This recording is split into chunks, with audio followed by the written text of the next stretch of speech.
وہ ویکینڈ پر کبھی کبھار ہائیکنگ کے لیے مارگلا کی پہاڑیوں پر جایا کرتا تھا۔ وہ ویکینڈ نہیں تھا، مگر اچانک ہی اس کا وہاں جانے کا موڈ بن گیا۔ ہمیشہ کی طرح گاڑی نیچے پارک کر کے وہ ایک بیگ اپنی پشت پر ڈالے ہائیکنگ کرتا رہا۔ واپسی کا سفر اس نے تب شروع کیا جب سائے لمبے ہونے لگے۔ وہ اندازہ کر سکتا تھا کہ اسے اپنی گاڑی تک پہنچنے میں 2 گھنٹے لگیں گے۔ واپسی کے سفر کو کچھ تیزی سے طے کرنے کے لیے وہ سڑک پر آ گیا جہاں سے عام طور پر لوگ گزرتے تھے۔ اس نے ابھی کچھ فاصلہ ہی طے کیا تھا جب اسے اپنے پیچھے تیز قدموں کی آواز سنائی دی۔ سالار نے ایک نظر پیچھے مڑ کر دیکھا۔ وہ 2 لڑکے تھے جو اس سے کافی پیچھے تھے مگر بہت تیزی سے آگے آ رہے تھے۔ سالار نے گردن واپس موڑ لی اور اس طرح اپنا سفر نیچے کا جاری رکھا۔ اسے اپنے حلیے سے وہ لڑکے مشکوک نہیں لگے تھے۔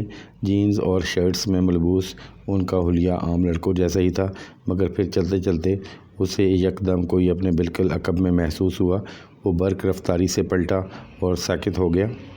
ان دونوں لڑکوں کے ہاتھ میں ریوالور تھے اور وہ اس کے بالکل سامنے کھڑے تھے۔ اپنے ہاتھ اوپر کر لو ورنہ ہم تمہیں شوٹ کر دیں گے، ان میں سے ایک نے بلند آواز میں کہا۔ سالار نے بے اختیار اپنے ہاتھ اوپر اٹھا دیے۔ ان میں سے ایک اس کے پیچھے گیا اور بہت تیزی سے اس نے اسے کھینچتے ہوئے دھکا دیا۔ سالار لڑکھڑایا مگر سنبھل گیا۔ ادھر چلو، سالار نے کسی قسم کی مزاحمت کیے بغیر اس طرف جانا شروع کر دیا جہاں وہ اسے سڑک سے ہٹانا چاہتے تھے تاکہ کوئی یکدم وہاں نہ آ جائے۔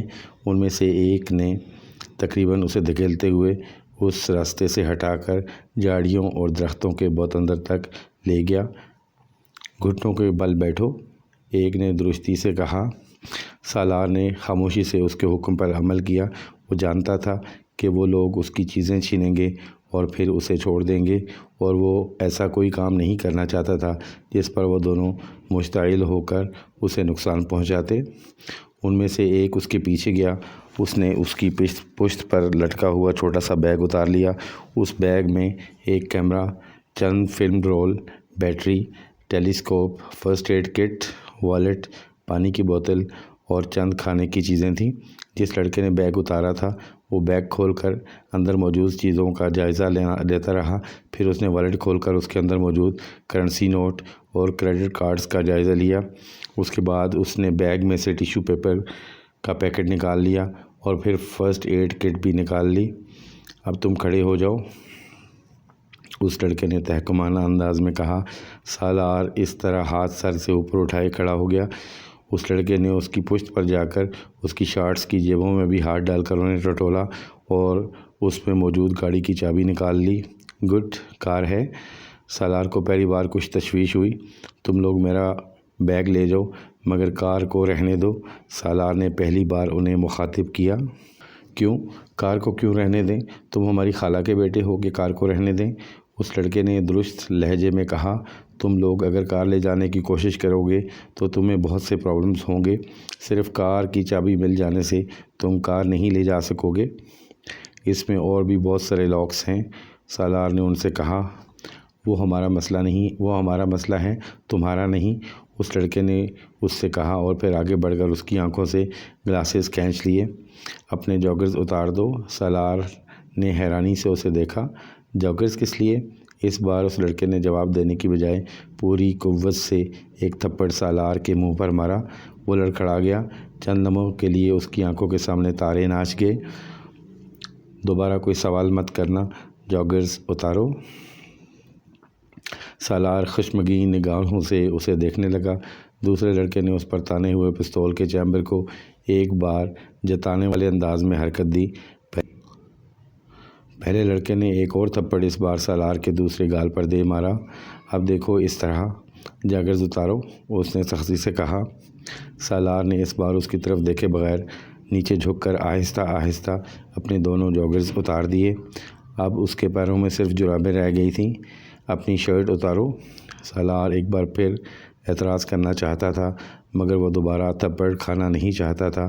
اگر ان دونوں کے پاس ریوالور نہ ہوتے تو وہ جسمانی طور پر ان سے بہت بہتر تھا اور یقیناً اس وقت ان کی ٹھکائی کر رہا ہوتا، مگر ان کے پاس ریوالور کی موجودگی نے یکدم ہی اسے ان کے سامنے بے بس کر دیا تھا۔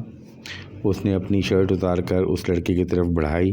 نیچے پھینکو، اس لڑکے نے تحکمانہ انداز میں کہا۔ سالار نے شرٹ نیچے پھینک دی۔ اس لڑکے نے اپنے بائیں ہاتھ کو جیب میں ڈال کر کوئی چیز نکالی۔ وہ پلاسٹک کی باریک ڈوری کا ایک گچھا تھا۔ اسے دیکھتے ہی سالار کی سمجھ میں آ گیا کہ وہ کیا کرنا چاہتے ہیں۔ وہ بے اختیار پریشان ہوا۔ شام ہو رہی تھی۔ کچھ ہی دیر میں وہاں اندھیرا چھا جاتا اور وہاں سے رہائی کس طرح حاصل کرتا۔ دیکھو، مجھے باندھو مت، میں کسی کو کچھ نہیں بتاؤں گا، تم میرا بیگ اور میری کار لے جاؤ، اس بار اس نے مدافعانہ انداز میں کہا۔ اس لڑکے نے کچھ بھی کہے بغیر پوری قوت سے اس کے پیٹ میں گھونسا مارا۔ سالار درد سے دوہرا ہو گیا۔ اس کے منہ سے ایک چیخ نکلی تھی۔ کوئی مشورہ نہیں؟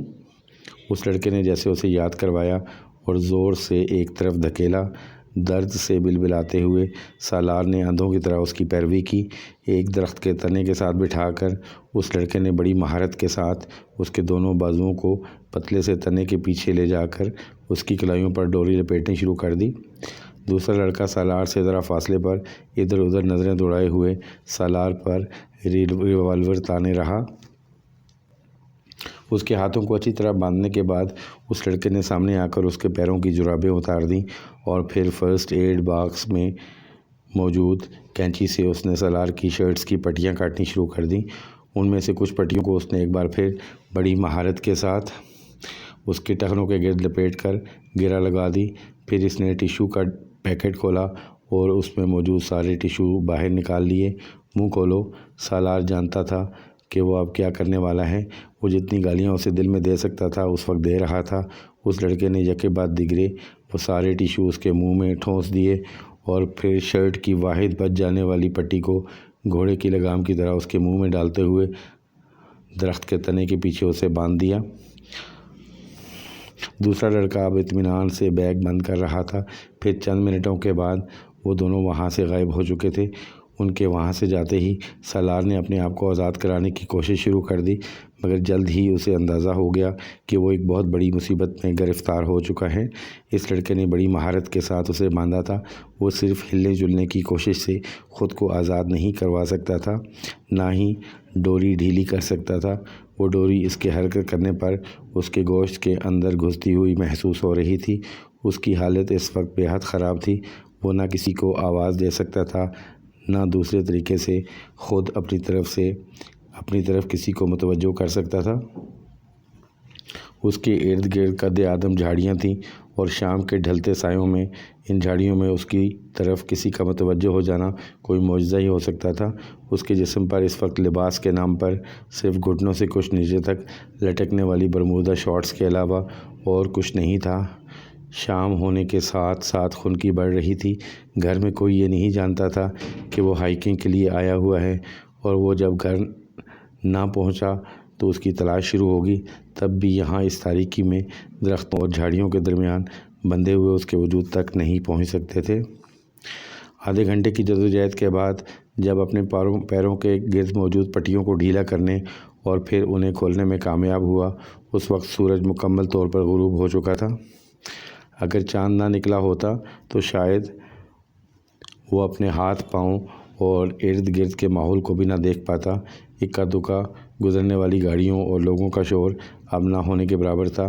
اس کے ارد گرد جھینگروں کی آوازیں گونج رہی تھیں اور وہ گردن سے کمر تک اپنی پشت پر درخت کے تنے کی وجہ سے آنے والی رگڑ اور خراشوں کو بخوبی محسوس کر سکتا تھا۔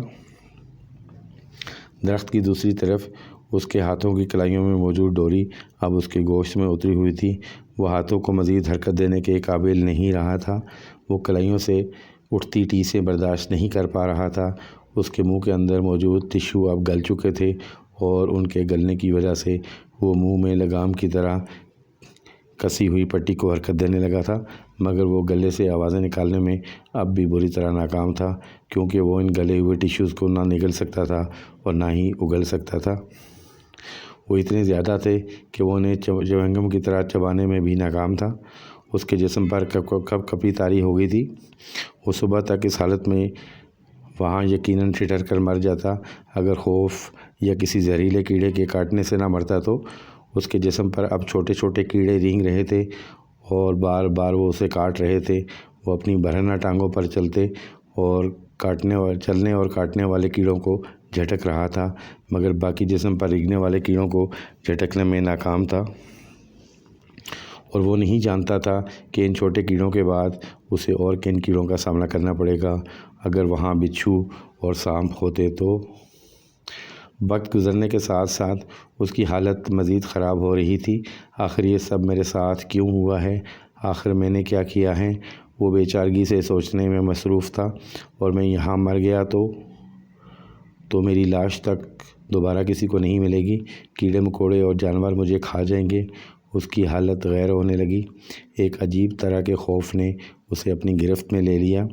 تو کیا میں اس طرح مروں گا یہاں، اس حالت میں، بے لباس، بے نشان؟ گھر والوں کو پتہ تک نہیں ہوگا میرے بارے میں؟ کیا میرا انجام یہ ہونا ہے؟ اس کے دل کی دھڑکن رکنے لگی۔ اسے اپنی موت سے یکدم خوف آیا، اتنا خوف کہ اسے سانس لینا مشکل ہو گیا۔ اسے یوں لگا جیسے موت اس کے سامنے اس سے چند قدم کے فاصلے پر کھڑی ہو، اس کے انتظار میں، یہ دیکھنے کہ وہ کس طرح سسک تک کر مرتا ہے۔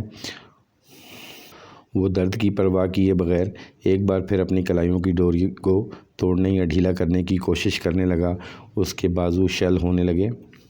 15 منٹ بعد اس نے ایک بار پھر اپنی جدوجہد چھوڑ دی۔ اس وقت اسے احساس ہوا کہ اس کے منہ کی پٹی ڈھیلی ہو گئی تھی۔ وہ گردن کو ہلاتے ہوئے اسے منہ سے نکال سکتا تھا۔ اس کے بعد اس نے ٹشو نکال دیے تھے۔ اگلے کئی منٹ وہ گہرے سانس لیتا رہا، پھر وہ بلند آواز میں اپنی مدد کے لیے آوازیں دینے لگا، اتنی بلند آواز میں جتنی وہ کوشش کر سکتا تھا۔ اس کا انداز بالکل ہیضیانی تھا۔ آدھے گھنٹے تک مسلسل آواز دیتے رہنے کے بعد اس کی ہمت اور گلا دونوں جواب دے گئے۔ اس کا سانس پھول رہا تھا، یوں جیسے وہ کئی میل دوڑتا آ رہا ہو، مگر اب بھی کوئی اس کی مدد کے لیے نہیں آیا تھا۔ کلائی کے زخم اب اس کے لیے ناقابل برداشت ہو رہے تھے، اور کیڑے اب اس کے چہرے اور گردن پر بھی کاٹ رہے تھے۔ وہ نہیں جانتا تھا یکدم اسے کیا ہوا، بس وہ بلند آواز میں بچوں کی طرح پھوٹ پھوٹ کر رونے لگا۔ وہ زندگی میں پہلی بار بری طرح رو رہا تھا۔ شاید زندگی میں پہلی بار اسے اپنی بے بسی کا احساس ہو رہا تھا، اور اس وقت درخت کے اس تنے کے ساتھ بندھے سسکتے ہوئے اسے احساس ہوا کہ وہ مرنا نہیں چاہتا ہے۔ وہ موت سے اسی طرح خوفزدہ ہو رہا تھا جس طرح نیو ہیون میں ہوا تھا۔ وہ نہیں جانتا تھا وہ کتنی دیر اس طرح بے بسی کے عالم میں بلند آواز میں روتا رہا، پھر اس کے آنسو خشک ہونے لگے۔ شاید وہ اتنا تھک چکا تھا کہ اب رونا بھی اس کے لیے ممکن نہیں رہا تھا۔ نڈھال سا ہو کر اس نے درخت کے تنے سے سر ٹکاتے ہوئے آنکھیں بند کر لیں۔ اس کے کندھوں اور بازوؤں میں اتنا درد ہو رہا تھا کہ اسے لگ رہا تھا وہ کچھ دیر میں مفلوج ہو جائیں گی، اور پھر وہ کبھی انہیں حرکت نہیں دے سکے گا۔ میں نے کبھی کسی کے ساتھ اس طرح نہیں کیا، پھر میرے ساتھ یہ سب کیوں ہوا؟ اس کی آنکھوں سے ایک بار پھر آنسو بہنے لگے۔ سالار، میرے لیے پہلے ہی بہت پرابلمز ہیں، تم ان میں مزید اضافہ نہ کرو۔ میری زندگی پہلے ہی بہت مشکل ہے، اور ہر گزرتے دن کے ساتھ اور مشکل ہوتی جا رہی ہے۔ کم از کم تم تو میری سچویشن کو سمجھو، میری مشکلات کو مت بڑھاؤ۔ درخت کے تنے کے ساتھ ٹیک لگائے سالار نے اپنی آنکھیں کھول دیں۔ اس کا حلق خشک ہو رہا تھا۔ نیچے، بہت دور اسلام آباد کی روشنیاں نظر آ رہی تھیں۔ میں تمہارے مسائل میں اضافہ کرنے کی کوشش کر رہا ہوں۔ مائی ڈیئر امامہ، میں تو تمہاری مدد میں گھل رہا ہوں، تمہارے مسائل ختم کرنے کی کوشش کر رہا ہوں۔ تم خود سوچو، میرے ساتھ رہ کر تم کتنی اچھی اور محفوظ زندگی گزار سکتی ہو۔ سالار نے اپنے ہونٹ بھینچ لیے۔ سالار، مجھے طلاق دے دو۔ بھرائی ہوئی لجاجت آمیز آواز۔ سویٹ ہارٹ، میں تم کورٹ میں جا کر طلاق لے لو جیسا کہ تم کہہ چکی ہو۔ وہ اب چپ چاپ خود سے بہت دور نظر آنے والی روشنیوں کو دیکھ رہا تھا۔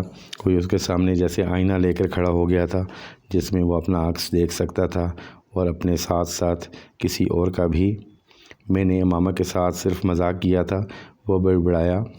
میں اسے کوئی تکلیف پہنچانے کا ارادہ نہیں رکھتا تھا۔ اسے اپنے الفاظ کھوکھلے لگے۔ وہ پتہ نہیں کس کو وضاحت دینے کی کوشش کر رہا تھا۔ بہت دیر تک وہ اس طرح اسلام آباد کی روشنیوں کو دیکھتا رہا، پھر اس کی آنکھیں دھندلانے لگیں۔ میں مانتا ہوں مجھ سے کچھ غلطیاں ہو گئیں۔ اس بار اس کی آواز بھرائی ہوئی سرگوشی تھی۔ میں نے جانتے بوجھتے اس کے لیے مسائل کھڑے کرنے کی کوشش کی۔ میں نے اسے دھوکہ دیا، مگر مجھ سے غلطی ہو گئی اور مجھے پچھتاوا بھی ہے۔ میں جانتا ہوں میرے طلاق نہ دینے سے اور جلال کے بارے میں جھوٹ بول دینے سے اسے بہت زیادہ پریشانی کا سامنا کرنا پڑا ہوگا۔ مجھے واقعی پچھتاوا ہے ان سب کے لیے، مگر اس کے علاوہ تو میں نے کسی اور کو بھی دھوکہ نہیں دیا، کسی کے لیے پریشانی کھڑی نہیں کی۔ وہ ایک بار پھر رونے لگا۔ میرے خدا، اگر اس بار میں یہاں سے بچ گیا تو یہاں سے اگر میں نکلنے میں کامیاب ہو گیا تو میں امامہ کو ڈھونڈوں گا، میں اسے طلاق دے دوں گا، میں جلال کے بارے میں بھی اسے سچ بتا دوں گا۔ بس ایک بار آپ مجھے یہاں سے جانے دیں۔ وہ اب پھوٹ پھوٹ کر رو رہا تھا۔ پہلی بار اسے احساس ہو رہا تھا کہ امامہ نے اس کی طلاق دینے سے انکار پر کیا محسوس کیا ہوگا۔ شاید اسی طرح اس نے بھی اپنے ہاتھ بندھے ہوئے محسوس کیے ہوں گے جس طرح وہ کر رہا تھا۔ وہاں بیٹھے ہوئے پہلی بار وہ امامہ کی بے بسی، خوف اور تکلیف کو محسوس کر سکتا تھا۔ اس نے جلال انصر کی شادی کے بارے میں اس سے جھوٹ بولا تھا اور اس کے جھوٹ پر امامہ کے چہرے کا تاثر اب بھی اسے یاد تھا۔ اس وقت وہ اس تاثر سے بے حد محظوظ ہوا تھا۔ وہ اسلام آباد سے لاہور تک تقریباً پوری رات روتی رہی تھی اور وہ بے حد مسرور تھا۔ وہ اس وقت اس کی ذہنی اور جذباتی کیفیت کا اندازہ کر سکتا تھا۔ اس اندھیری رات میں اس گاڑی پر سفر کرتے ہوئے اسے اپنے آگے اور پیچھے کچھ بھی نہیں نظر آ رہا ہوگا۔ واحد پناہ گاہ جس کا وہ سوچ کر نکلی تھی وہ جلال انصر کا گھر تھا اور سالار سکندر نے اسے وہاں جانے نہیں دیا تھا۔ وہ رات کے اس پہر وہاں اعصاب میں اترنے والی تاریکی میں بیٹھ کر ان اندیشوں اور خوف کا اندازہ کر سکتا تھا جو اس رات امامہ کو رلا رہے تھے۔ مجھے افسوس ہے، مجھے واقعی افسوس ہے، لیکن میں کیا کر سکتا ہوں؟ اگر وہ مجھے دوبارہ ملی تو میں اس سے ایکسکیوز کر لوں گا، میں جس حد تک ممکن ہوا اس کی مدد کروں گا، مگر اس وقت تو میں کچھ بھی نہیں کر سکتا۔ اگر میں نے کبھی کوئی نیکی کی ہے تو اس کے بدلے رہائی دلا دے۔ او گاڈ، پلیز پلیز پلیز۔ اس نے بہتے ہوئے آنسوؤں کے ساتھ اپنی نیکیاں گننے کی کوشش کی جن کو گنوا سکے۔ اس وقت پہلی بار اس پر یہ ہولناک انکشاف ہوا کہ اس نے زندگی میں اب تک کوئی نیکی نہیں کی تھی، کوئی نیکی جسے وہ اس وقت اللہ تعالیٰ کے سامنے پیش کر کے اس کے بدلے میں رہائی مانگتا۔ ایک اور خوف نے پھر اس کو اپنی گرفت میں لے لیا تھا۔ اس نے زندگی میں کبھی خیرات نہیں کی تھی اور وہ اس پر یقین نہیں رکھتا تھا۔ وہ ہوٹلز اور ریسٹورنٹس میں ٹپ خوش دلی سے دے دیا کرتا تھا، مگر کبھی کسی فقیر کے ہاتھ پھیلانے پر اس نے کبھی کچھ نہیں دیا تھا۔ اسکول کالج میں مختلف کاموں کے لیے جب فنڈز جمع ہوتے تبھی وہ ٹکٹیں خریدنے یا بیچنے سے صاف انکار کر دیتا۔ میں چیریٹی پر یقین نہیں رکھتا۔ اس کی زبان پر روکھے انداز میں صرف ایک ہی جملہ ہوتا، میرے پاس اتنی فالتو رقم نہیں ہے کہ میں ہر جگہ لٹاتا پھروں۔ اس کا یہ رویہ نیو ہیون میں بھی جاری رہا تھا اور یہ سب چیریٹی تک ہی محدود نہیں تھا۔ وہ چیریٹی کے علاوہ بھی کسی کی مدد کرنے پر یقین نہیں رکھتا تھا۔ اسے کوئی ایسا لمحہ یاد نہیں تھا جب اس نے کسی کی مدد کی ہو، صرف امامہ کی مدد کی تھی، اور اس مدد کے بعد اس نے جو کچھ کیا تھا اس کے بعد وہ اسے نیکی نہیں سمجھتا تھا۔ وہ عبادت کرنے کا بھی عادی نہیں تھا۔ شاید بچپن میں اس نے چند بار سکندر کے ساتھ عید کی نماز پڑھی ہی ہو، مگر وہ بھی عبادت سے زیادہ ایک رسم تھی۔ اسے نیو ہیون میں وہ رات یاد آئی جب وہ عشاء کی نماز ادھوری چھوڑ کر بھاگ آیا تھا، اور اس کے ساتھ اسے اس ہوکر کو دیے ہوئے $50 بھی یاد آئے۔ شاید وہ واحد موقع تھا جب اسے کسی پر ترس آیا تھا۔ وہ مستقل اپنے ذہن کو اپنی کسی نیکی کی تلاش میں کھنگالتا رہا، مگر ناکام رہا، اور پھر اسے اپنے گناہ یاد آنے لگے۔ کیا تھا جو وہ نہیں کر چکا تھا؟ اس کے آنسو، گڑ گڑانا، رونا سب یکدم ختم ہو گیا۔ حساب کتاب بالکل صاف تھا۔ وہ اگر آج اس حالت میں مر جاتا تو اس کے ساتھ کوئی زیادتی نہ ہوتی۔ 22 سال کی عمر میں وہاں بیٹھے کئی گھنٹے صرف کرنے پر بھی جس شخص کو اپنی کوئی نیکی یاد نہ آئے، جبکہ اس شخص کا IQ لیول 150 ہو اور اس کی میموری فوٹوگرافک، وہ شخص اللہ تعالیٰ سے یہ جانتا ہو وہ شخص اللہ تعالیٰ سے یہ چاہتا ہو کہ اسے اس کی کسی نیکی کے بدلے اس آزمائش سے رہا کر دیا جائے جس میں وہ پھنس گیا تھا۔ What is next to ecstasy? اس نے ٹین ایج میں کوکین پیتے ہوئے ایک بار اپنے دوست سے پوچھا تھا، وہ بھی کوکین لے رہا تھا۔ مور ایکسٹیسی، اس نے کہا تھا۔ اس نے کوکین لیتے ہوئے اسے دیکھا۔ There is no end to ecstasy, it is preceded by player and followed by more ecstasy. وہ نشے کی حالت میں اس سے کہہ رہا تھا۔ سالار مطمئن نہیں ہوا۔ No it does end, what happens when it ends, when it really ends. اس کے دوست نے عجیب سی نظروں سے اسے دیکھا۔ You know it yourself don't you, you have been through it off and on. Salar جواب دینے کی بجائے دوبارہ کوکین لینے لگا تھا۔ اس کی کلائیوں کی گوشت میں اترتی ہوئی ڈوری اسے اب جواب دے رہی تھی۔ پین، درد۔ What is next to pain? اس نے مضحکہ خیز لہجے میں اس رات امامہ ہاشم سے پوچھا تھا۔ نتھنگنیس، رسی نما کوئی چیز لہراتے ہوئے اس کے جسم پر گری تھی۔ اس کے سر، چہرے، گردن، سینے، پیٹ اور وہاں سے تیز رفتاری سے رینگتی ہوئی اتر گئی۔ سالار نے کانپتے جسم کے ساتھ اپنی چیخ روکی تھی۔ وہ کوئی سانپ تھا جو اسے کاٹے بغیر چلا گیا تھا۔ اس کا جسم پسینے میں نہا گیا تھا۔ اس کا جسم اب جاڑے کے مریض کی طرح تھر تھر کانپ رہا تھا۔ نتھنگنیس، آواز بالکل صاف تھی۔ And what is next to nothingness? تحقیر آمیز آواز اور مسکراہٹ اس کی تھی۔ ہیل، اس نے یہی کہا تھا۔ وہ پچھلے 8 گھنٹے سے وہاں بندھا ہوا تھا، اس ویرانے، اس تاریکی، اس وحشتناک تنہائی میں۔ وہ پورا 1 گھنٹہ حلق کے بر پوری وقت سے مدد کے لیے پکارتا رہا تھا، یہاں تک کہ اس کا حلق آواز نکالنے کے قابل نہیں رہا تھا۔ نتھنگ سے ہیل، وہ دونوں کے بیچ کہیں معلق تھا، یا شاید نتھنگنیس میں داخل ہونے والا تھا اور ہیل تک پہنچنے والا تھا۔ تمہیں خوف نہیں آتا یہ پوچھتے ہوئے کہ ہیل کے بعد کیا آئے گا؟ دوزخ کے بعد آگے کیا آ سکتا ہے؟ انسان کے معتوب اور مغضوب ہونے کے بعد باقی بچتا ہی کیا ہے جسے جاننے کا تمہیں اشتیاق ہے؟ سالار نے وحشت بھری نظروں سے ارد گرد دیکھا۔ وہ کیا تھا؟ قبر یا دوزخ یا زندگی میں اس کا ایک منظر؟ بھوک، پیاس، بے بسی، بے یاری اور مددگاری۔ جسم پر چلتے کیڑے جنہیں وہ خود کو کاٹنے سے نہیں روک پا رہا تھا۔ مفلوج ہوتے ہوئے ہاتھ، پاؤں، پشت اور ہاتھوں کی کلائیوں پر لمحہ بلمحہ بڑھتے ہوئے زخم۔ خوف تھا یا دہشت، پتہ نہیں کیا تھا، مگر وہ بلند آواز میں پاگلوں کی طرح چیخیں مارنے لگا۔ اس کی چیخیں دور دور تک فضا میں گونج رہی تھیں، ہذیانی اور جنونی انداز میں بلند کی جانے والی بے مقصد اور خوفناک چیخیں۔ اس نے زندگی میں اس طرح کا خوف کبھی محسوس نہیں کیا تھا، کبھی بھی نہیں۔ اسے اپنے ارد گرد عجیب سے بھوت چلتے پھرتے نظر آنے لگے تھے۔ اسے لگ رہا تھا کہ اس کے دماغ کی رگ پھٹنے والی ہے یا پھر نروس بریک ڈاؤن۔ پھر وہ اس کی چیخیں آہستہ آہستہ دم توڑتی گئیں۔ اس کا گلا پھر بند ہو گیا۔ اب صرف سرسراہٹیں تھیں جو اسے سنائی دے رہی تھیں۔ اسے یقین ہو چکا تھا کہ وہ اب مر رہا ہے، اس کا ہارٹ فیل ہو رہا ہے، یا پھر وہ اپنا ذہنی توازن کھونے والا ہے۔ اور اسی وقت اچانک تنے کے پیچھے بندھی کلائیوں کی ڈوری ڈھیلی ہو گئی۔ ہوش و حواس کھوتے ہوئے اس کے اعصاب نے ایک بار پھر جھٹکا لیا۔ اس نے نچلا ہونٹ دانتوں میں دباتے ہوئے اپنے ہاتھوں کو حرکت دی۔ ڈوری اور ڈھیلی ہوتی گئی، شاید مسلسل تنے کی رگڑ لگتے لگتے درمیان سے ٹوٹ گئی تھی۔ اس نے ہاتھوں کو کچھ اور حرکت دی اور تب اسے احساس ہوا کہ وہ درخت کے تنے سے آزاد ہو چکا ہے۔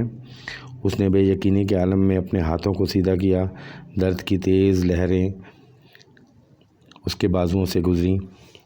کیا میں بچ گیا ہوں؟ کیوں؟ کس لیے؟ معاف ہوتے ہوئے ذہن کے ساتھ اس نے اپنی گردن کے گرد موجود اپنی اس پٹی کو اتارا جو پہلے اس کے منہ کے گرد باندھی گئی تھی۔ بازوؤں کو دی گئی معمولی حرکت سے اس کے منہ سے کراہ نکلی۔ اس کے بازوؤں میں شدید تکلیف ہو رہی تھی، اتنی تکلیف کہ اسے لگ رہا تھا وہ دوبارہ کبھی اپنے بازو استعمال نہیں کر سکے گا۔ اس کی ٹانگیں بھی سن ہو رہی تھیں۔ اس نے کھڑے ہونے کی کوشش کی، وہ لڑکھڑا کر بازوؤں کے بل زمین پر گرا۔ ہلکی سی چیخ اس کے منہ سے نکلی۔ اس نے دوسری کوشش ہاتھوں اور گھٹنوں کے بل کی۔ اس بار وہ کھڑا ہونے میں کامیاب ہو گیا۔ وہ دونوں لڑکے اس کے جاگرز اور گھڑی بھی لے جا چکے تھے۔ اس کی جرابیں وہیں کہیں پڑی تھیں۔ وہ اندھیرے میں انہیں ٹٹول کر پہن سکتا تھا، مگر بازوؤں اور ہاتھوں کو استعمال میں لانا پڑتا، اور اس وقت وہ یہ کام کرنے کے قابل نہیں تھا، نہ جسمانی طور پر نہ ہی ذہنی طور پر۔ ناظرین، اس کے ساتھ ہی یہ قسط اپنے اختتام کو پہنچی۔ آنے والی اقساط کو بر وقت دیکھنے کے لیے چینل کو سبسکرائب کر لیجئے، بیل آئیکن کو پریس کر دیجئے تاکہ آپ کو میری نئی آنے والی ویڈیوز کا نوٹیفیکیشن مل سکے۔ اپنے ویلیوبل کمنٹ ضرور دیجیے گا اور یہ ضرور بتائیے گا کہ آپ کو یہ کہانی کیسی لگ رہی ہے۔ حاضر ہوتے ہیں ایک نئی ویڈیو کے ساتھ، تب تک اجازت، اللہ نگہبان۔